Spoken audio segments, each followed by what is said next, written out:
Hello and welcome to the TMC Newsroom. Thanks for watching. My name is Rich Tehrani. On our program today is Robert Messer, who's the president of ABP. Hello, Robert.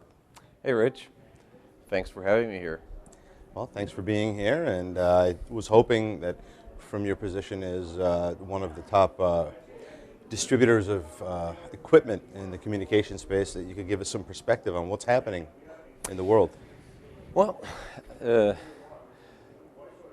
I think there's a lot of good things are happening right now, and it's important to start that way because not all the people in this business feel good about the current economic situation and the market, and in some segments there really isn't much to feel good about.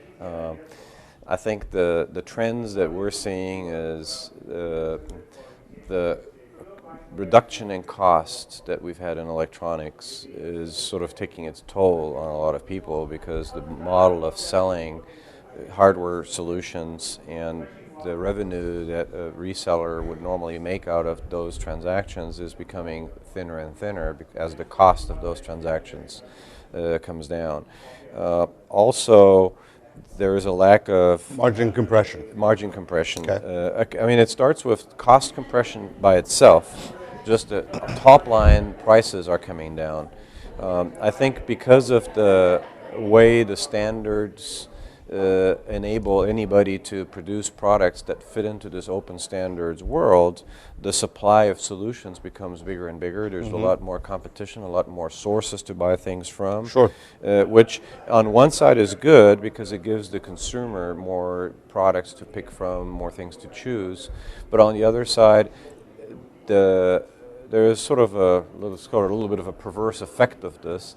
The manufacturer's needs of pumping out product, drives them to pump out products for all means. So in some cases, they forget the channel.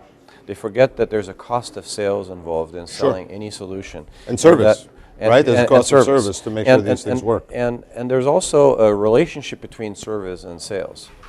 What people's expectations of how much they pay for service is somehow tied into how much they pay for the overall hardware solution. People don't expect to pay 3 times more for the service to get something to run than the thing costs. But if we think about the reduction in top line price of phone equipment, phone systems over the last 10 years, they probably fell down by we're at about 25% of what the price was 10 years ago. Sure. And so the expectation, to make it up in service isn't really met because the end users don't think that they should pay, if they're buying a phone system that cost them $40,000 or $25,000, to pay $6,000 for getting it set up seemed logical. Right. But if you buy a phone system for under $2,000, you're not going to pay $6,000 for getting it set up.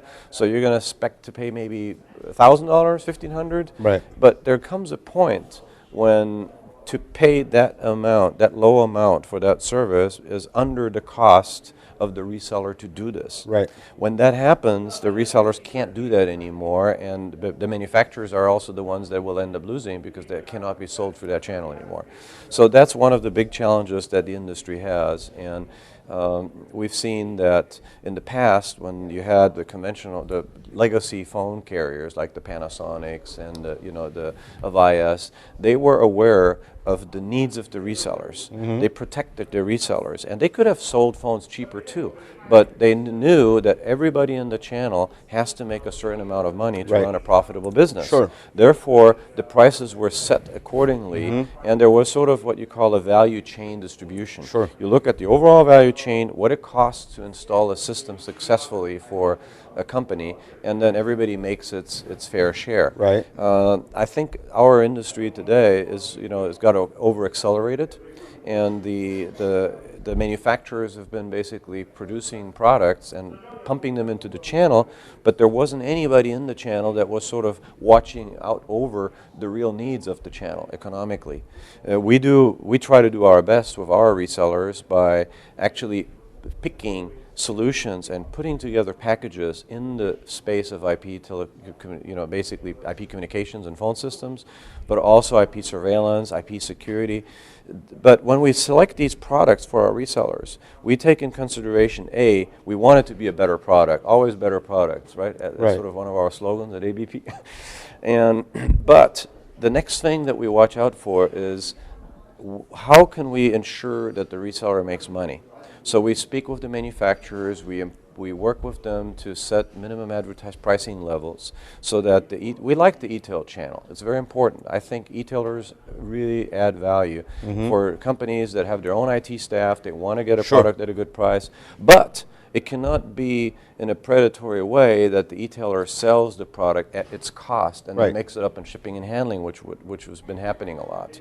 So the manufacturers have a responsibility for the price level of their product overall in the channel, where everybody needs to make money. You cannot allow a rude e-tailer to sell things at cost, make it up in shipping and handling, and then suck all the business from everybody else in the country that's doing a job and selling this product, because it destroys the product, it destroys everybody's work. So you have this challenge, and you have some companies obviously doing this, and it's part of life in retail and e-tail. How can resellers make money in this more challenging environment? What's your advice to them? Well, our advice is first to pick products where that doesn't happen, and that's sort of what we do. We pick products where the manufacturer assumes his role, he assumes his responsibility of protecting the reseller's price. And it's very easy. You do that by setting minimum advertised price levels. But doesn't that assume that there aren't going to be competitive products that aren't priced at this lower? Well, yes, but if we got the value of the reseller is to recommend to his customers a solution. Customers will listen to the resellers. That's why they were buying these products X in the first place. Got it. So when a reseller goes out and visits a customer and sells a product, he offers the customer an overall package that includes the service, the value, the proposition, the installation, everything. That can't really compare with the product that you could buy at a retail location or online. However, if the same brand is sold over separate things, because we all know it's fundamentally the same product, then it basically breaks the equation. So it's important that resellers sell products from manufacturers that value the reseller or the value-added reseller channel. And to me, they need to have a professional level product that is not sold retail or is not sold online without protecting the price level. If they do that, it's okay. So pick the right product. Pick the right product. So as we're getting towards the end here, I just want to make sure you also give us, from your experience, what are some of the pitfalls that resellers should be avoiding? Pitfalls that resellers should be avoiding. I think that one of the most important ones is not to follow the race to the bottom. I think a lot of resellers are they think that it's easier to sell a product if they sell the cheapest product. So they're online looking for the cheapest solution they can get their hands on, trying to offer that to their customer. I think that's the wrong way. The customer can go online and look for the cheapest solution himself. There's no value in that. The value that the reseller provides is being knowledgeable in a product, selecting a good product that he knows will work, guaranteed, because that's really, the customer wants peace of mind. Of course. And then understanding the customer's business and relating more to his customers. I think resellers should focus on customers, not on products. Because I'll tell you today, and we've got a lot of experience, obviously, testing products. I've seen where products seem like they're very inexpensive, and you get them in a lab, or you even put them in a real setting, and all of a sudden you're not able to access those products over an IP network because the product is not friendly to network address translation or NAT, and you can't see it, and now you've hampered your ability to do what you wanted to do. For example, if you're trying to find an IP video camera that works over IP and you can easily access it, or some of these IP video cameras lack security, and now you're broadcasting your the inner workings of your company or your home around the world, and you don't even realize you are. I mean, there are these things that we don't think about, but it's a very complex world. Security is a much bigger issue, and the complexity of traversing today's networks is real, and it's getting tougher, and we're going to go from IPv4 to IPv6, and there may be translation layers in between, which could further have impact on the products within our network. So I agree with you that the resellers should be almost acting as a guide to the best products. Right. And obviously there are different price points, but a slew of good products in a range of prices, and not go after the cheapest bare bones product that will bite everybody in the butt, because the reseller loses just as the consumer loses. In a way, that's sort of almost part of the value proposition of ABP as a company. If you look at what we do, we see ourselves as a specialty distributor. That means we do distribute products. Right. We sell things to people, but when we sell things, they actually pass through a filter first. Right. We actually test every single product that we sell in our lab. We test it and we use it ourselves for maybe 6 months or more. Sure. Then we work with the manufacturers sort of almost in parallel, and we start talking to them about their policy, how they're going to distribute this. We talk about minimum advertised pricing. We work with them to set the right MSRP levels, and we discuss how much margin we want to give our resellers. We believe they should be in at least 25-30% range so that they can run a business. And then we sort of fight the notion, well, but then we're too expensive, and we tell them it doesn't matter. There are enough cheap products out there. So we go through all that with every single product that we sell, and then we make sure that the interop testing works. Sure.